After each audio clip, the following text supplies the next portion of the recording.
ಆಂಬುಲೆನ್ಸೇ ಇಲ್ಲ ಸರ್. 4 ಗಂಟೆಗೆ ಬಂದಿದ್ದೇವೆ ನಾವು ಇಲ್ಲಿಗೆ. 4 ಗಂಟೆದಿಂದಾಗಿ ಇವಾಗ 6 ಗಂಟೆ ಐತ್ರಿ. ಇವಾಗ ನಮ್ಮ ತಂದೆಯವ್ರ ಡೆತ್ ಆಗಿದೆ. ಈ ಥರದ್ದು ಯಾರು ರೆಸ್ಪಾನ್ಸಿಬಿಲಿಟಿ ತೊಗೊಳ್ಳೋರಿ? ಇದು ಯಾರಿಗಾಗಿ ನನಗಾಗಿದೆ, ಬಟ್ ಇದು ಯಾರಿಗೂ ಆಗಬಾರ್ದು ಅಂಥೇಳಿ ಇಷ್ಟೇ ಮಾಡ್ತಾ ಇರೋದು. ನಾನು ವಿಡಿಯೋ ತೋರಿಸ್ತೇನೆ ನಿಮಗೆ. ನಮ್ಮ ತಂದೆಯವ್ರು ಹೆಂಗೆ ಬಿದ್ದಿದ್ದಾರೆ ನೋಡ್ರಿ ಇಲ್ಲಿ. ಇದಾಗಿದೆ ಅಲ್ರಿ,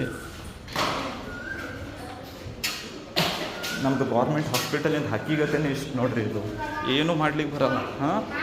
ಇದು ಏನಂತಾರಲ್ಲ, ಈ ಥರದ್ದು ಯಾರು ರೆಸ್ಪಾನ್ಸಿಬಿಲಿಟಿ ತೊಗೋತಾರೆ? ಏನು ನನಗೆ ಬೇಕ್ರಿ ಸರ್ ಇದ್ರ ಬಗ್ಗೆ. ಇಲ್ಲಿ ನೋಡಿರಿ ಹೇಗೆ ಬಿದ್ದಿದ್ದಾರೆ ನೋಡಿರಿ. ಎಕ್ಸ್-ಆರ್ಮಿ ರೀ ಇವರು, ಎಕ್ಸ್-ಆರ್ಮಿ, ನಮ್ಮ ದೇಶಕ್ಕೋಸ್ಕರ ಓಡಾಡಿದ್ದಾರೆ. ಹೇಗೆ ಬಿದ್ದಿದ್ದಾರೆ ನೋಡಿರಿ. 4 ಗಂಟೆಗೆ ಬಂದಿದ್ದೇನೆ ಸರ್ ಇಲ್ಲಿಗೆ. 4 ಗಂಟೆಯಿಂದಾಗಿ ಇವಾಗ ತನಕ ಇಲ್ಲೇ ಇದ್ದಾರೆ. ಬಟ್ ಏನು ರೀ, ಇವ್ರು ಹೇಳ್ತಾರೆ ಏನು ಪೇಪರ್ದಲ್ಲಿ ಸೈನ್ ಮಾಡಿ. ನಾ ಮಾಡಲ್ಲ ಸರ್, ಮಾಡಲ್ಲ. ಯಾಕಂದರೆ ನನಗಾಗಿದೆ ಅಲ್ಲ, 4 ಗಂಟೆದಿಂದ ಒದ್ದಾಡ್ತಾ ಇದ್ದೇನೆ ಸರ್ ಆಂಬುಲೆನ್ಸ್ಗೋಸ್ಕರ. 4 ಗಂಟೆ 6 ಗಂಟೆ ಆದ್ರೂ ಆಂಬುಲೆನ್ಸ್ ಇಲ್ಲ. 6 ಗಂಟೆಗೆ ಡೆತ್ ಆಗಿದೆ ಸರ್ ಇವ್ರದ್ದು. ಯಾರು ರೆಸ್ಪಾನ್ಸಿಬಿಲಿಟಿ ತೊಗೋತಾರೆ ಸರ್ ಈ ಥರದ್ದು? ಇದು ವಿಡಿಯೋ ಮಾಡೋದು ಉದ್ದೇಶ ಅಷ್ಟೇ ಏನಂದರೆ, ನನಗಾಗಿದೆ ಮತ್ತು ಯಾರಿಗೂ ಆಗಬಾರ್ದು ಅಷ್ಟೇ.